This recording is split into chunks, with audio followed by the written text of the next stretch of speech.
सुबुई जी, इस बाबरी विवाद को फिर से खड़ा करने की कोशिश क्यों की जा रही है? जी प्रत्युष जी, आपका बहुत ही रिस्पेक्टेबल मंच है। आपके मंच के माध्यम से पूरे देश के मुसलमानों को ये संदेश देना चाहती हूँ कि देखिए, ये जो सो कॉल्ड रहनुमा हैं, मुसलमानों के जो सो कॉल्ड लीडर्स हैं, इनके कारण हमारी पूरी कम्युनिटी बदनाम होती है। जैसी मंशा वैसा नाम। भारत कभी भी मस्जिद के खिलाफ तो रहा नहीं है, लाखों मस्जिदें हैं देश में। अगर इन लोगों को वाकई मस्जिद बनानी होती है, वाकई मुसलमानों के हितैषी होते, तो साइंस एंड टेक्नोलॉजी को प्रमोट करने वाले एपीजे कलाम मस्जिद बना दीजिए। सनातनी मुसलमान परंपरा को प्रमोट करने वाले रहीम रसखान दारा शिको कबीर मस्जिद बना दीजिए। लेकिन आप ये नहीं बनाएंगे।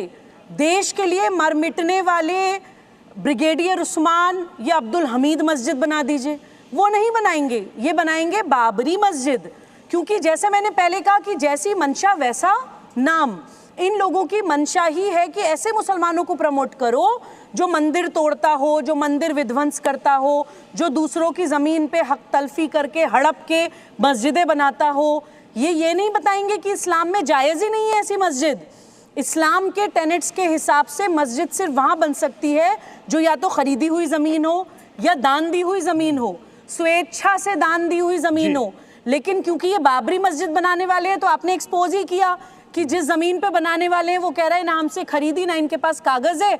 ये वही एंक्रोचमेंट करके, वही आक्रमणकारी सोच दिखा के एक ढांचा खड़ा कर देना चाहते हैं और देश में विभाजन के बीज डालना चाहते हैं। लेकिन हमारे साथ स्टूडियो में मुमताज आलम रिजवी जी है जो शायद आपकी बातों से इत्तेफाक नहीं रखते हैं।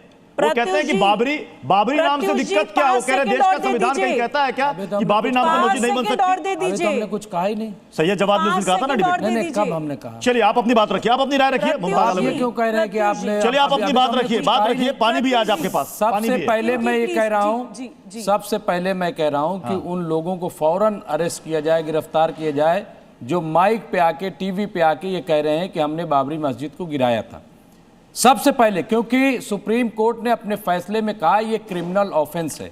तो जो लोग आज ऐलान कर रहे हैं, मैं कहूंगा सुप्रीम कोर्ट से कि वो कॉग्निजेंस ले और इसे जो जिन लोगों ने ये माना है कि हमने बाबरी मस्जिद गिराई है, उनको फौरी तौर पर अरेस्ट किया जाए। मैं कहूंगा फौरी तौर छोड़िए। दूसरी चीज हुमायूं यहाँ धमकी दे रहा था आपके सामने कि देश आप में यहीं बैठे थे कि नहीं। एक मिनट मुझे बात कर लेने। अरे मुमताज जी क्या बात करते हैं? मैं कह रहा हूं देश में लॉ एंड ऑर्डर है कि नहीं।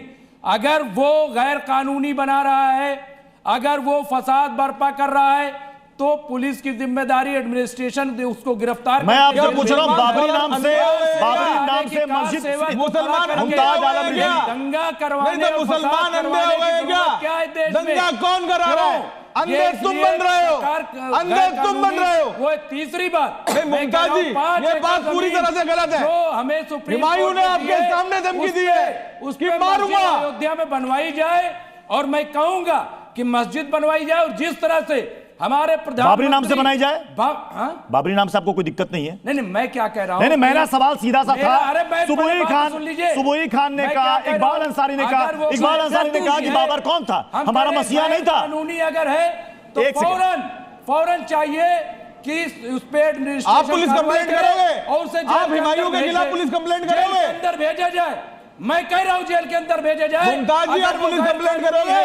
मैं और कोई आप पुलिस कंप्लेंट करोगे? मैं और कोई बात नहीं आप हुमायूं के खिलाफ आप चलोगे पुलिस मस्जिद में किसी को कोई दिक्कत नहीं। और मैं कह रहा हूं कि जो 5 मुमताज आलम की बात तो सुनते हैं नहीं, वन वे ट्रैफिक में जा रहे हैं आप। एक सेकंड मैंने आपसे पूछा मस्जिद बने, किसी को कोई एतराज नहीं है, किसी को नहीं है। बाबरी नाम पर, अच्छा मोदी जी के नाम पे बनवा दी जाए। क्यों साहब? आप बाबरी पर जवाब दीजिए ना। वो तो हमारे प्रधानमंत्री हैं। नहीं, आप एतराज होगा। आप बाबर की बात कर रहा हूं, बाबरी की बात कर रहा हूं। बाबर तो हमारा शासक नहीं था, हमारे शासक। मैं पूछ रहा हूं बाबर के नाम पर मस्जिद। देखिए बात घुमा रहे हैं, मैं बनवाऊं मोदी जी के नाम पे मस्जिद? बात घुमा रहे हैं, मैं बनवा रहे हो गया के नाम पे मस्जिद। बताइए, बातें घुमाएंगे, हुमायूं के खिलाफ कुछ नहीं बोलेंगे, छाती पीटने लग जाएंगे। अरे मैं कह रहा हूं कि अभी हुमायूं ने लाइव टीवी में धमकाया है, मोदी जी के नाम पे उसके खिलाफ कुछ नहीं बोलेंगे। कौन जवाब देगा? सुबुई खान जी, अब ये देखिए बाबरी के नाम पर कैसे बातों को घुमा रहे हैं, क्यों नहीं खुलकर बोल पा रहे हैं? मैं तो खुलकर नहीं बन सकती। मोदी जी के नाम पे अरे आप घुमा रहे हो। क्या दिक्कत है मुमताज साहब, मुझे समझ में नहीं आ रहा। सुबोई खान जी क्या दिक्कत है मुमताज साहब की, मैं समझ नहीं पा रहा हूँ। जी जी सुबोई खान जी, जी जी प्रत्युष जी, अरे इनकी आवाज कम कराइए, मैं चिल्ला नहीं पाऊंगी। जी प्रत्युष जी, देखिए इन लोगों के जो शेख चिल्ली के सपने हैं ना, वो अब इस नए भारत में तो पूरे होने वाले नहीं है, क्योंकि ये इन्फॉर्मेशन का युग है। आज पूरे देश का मुसलमान, खासतौर से युवा मुसलमान, ये समझ गया है कि ये सिर्फ इस्लाम का नाम लेकर इमोशनल फीलिंग्स को भड़काते हैं, खुद सत्ता में आते हैं, वोट ले लेते हैं और मुसलमान के लिए फिर कुछ करते नहीं हैं। इनके पास कोई मुद्दा नहीं है और यही कारण है कि इतने सालों की मुस्लिम राजनीति करने के बावजूद भी 90% मुसलमान आज भी गरीब है। आज मुसलमान बच्चे को शिक्षा चाहिए, मुसलमान महिला को सुरक्षा चाहिए। ये जो जी प्रत्युष जी, अरुणाचल प्रदेश बाबरी बंगाल से मुद्दे से भागना, मेरी बात मुद्दे से भागना जवाब है नहीं, तो मुद्दे से भाग रहे। प्रत्युष 10 सेकंड दे दीजिए, बनवाइए ना, 10 सेकंड दे दीजिए बाबर के नाम पे छोड़ प्रत्युष जी, 10 सेकंड दे दीजिए। मुमता जी 10 सेकंड प्रत्युष जी 10 सेकंड बात पूरी करने के लिए दे दीजिए। सुबोई खान को बोलने दीजिएगा, जी बोलने 10 दीजिएगा। सेकंड दे दीजिए। जी जी छोड़ दे, मोदी जी क्यों छोड़ दे सुबोई खान को? 10 सेकंड बात पूरी करने किस तरह की बात कर रहे हैं आप? मोदी जी के नाम सुबोई खान जी बोले आप। मस्जिद बनेगी कि नहीं पहले बताइए। सुबोई खान जी, जी प्रत्युष जी, आज इंफॉर्मेशन के युग में वो समय आ गया है कि ये हुमायूं कबीर जैसे भड़काऊ नेताओं का चप्पलों से मुंह मुसलमान युवा ही पीटेगा। आप आज की तारीख नोट कर लीजिएगा। भारत का राष्ट्रवादी मुसलमान अब जान गया है कि इनके भड़काऊ भाषण, इनकी करतूतें हमारे माथे पे कालक पोतती हैं। हुमायूं कबीर का चप्पल से मुंह भारत का मुसलमान युवा ही पीटेगा। आप आज मेरी स्टेटमेंट को लिख लीजिए। संविधान दिवस है, उस पे तो बात और SIR की में जांच करवाइए।